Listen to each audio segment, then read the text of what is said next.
In this video, I'm going to be explaining your training NBC gear or your nuclear biological gear. If it's outside the package, it's for training only. Now, you should have already seen the video about the ice pack. The ice pack contains all your go-to-war stuff or your post-event items. Everything, as you see here, is still inside the bag, except for items like the helmet cover, which is issued that way. It does not come in a bag. Now, your protective mask you will use for both. You will use it for training and for go-to-war. Difference would be your hood and your filter. If the hood that is on there currently would be training only, and I have a brand new hood that's still inside the wrapper inside the ice pack. I have a canister that's still sealed inside the container. That is the go-to-war stuff. And I have a canister that's out that I use for training. You can use the Russian filters on the M40 series mask. I recommend to only use them for training, because if you ever look at the dates on them, you'll see they're mostly manufactured in the 1970s, 1980s, so you really can't guarantee the protection level. So they're good enough for training, but I would not use them for wartime use. They should work against tear gas or CS agents. Now, with your training gear, you'll have a suit, top and bottom. You'll have a set of gloves. You'll have boots.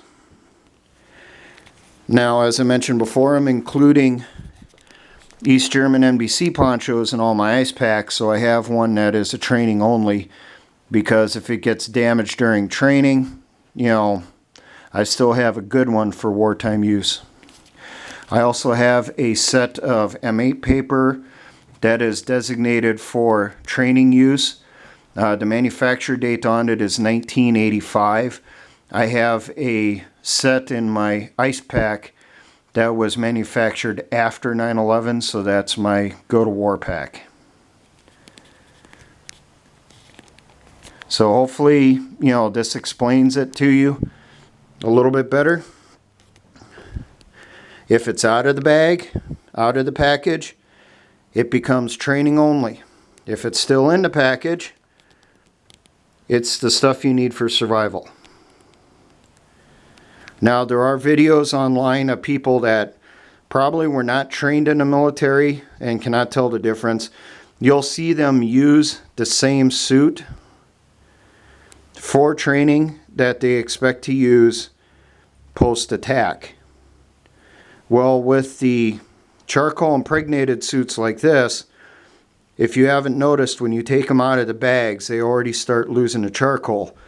So I don't know how much charcoal is left inside that suit from using it for training. So I do not want to, gamble with my life on that. Now, if you ever watch videos of NBC training from the active military, a lot of the suits you'll see are stenciled with white paint.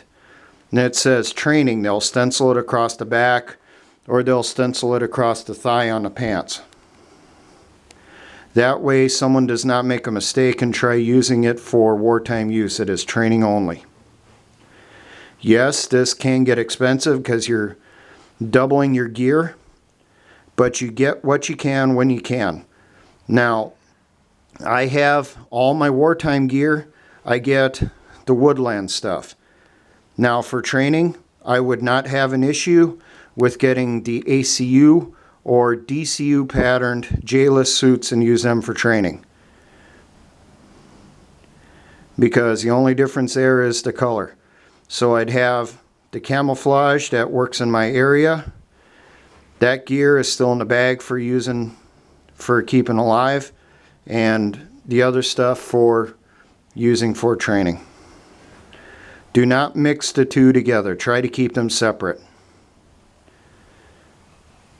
And for all my brothers in the Patriot and Militia movement, Hopefully you're thinking on this stuff, and hopefully you're getting ready.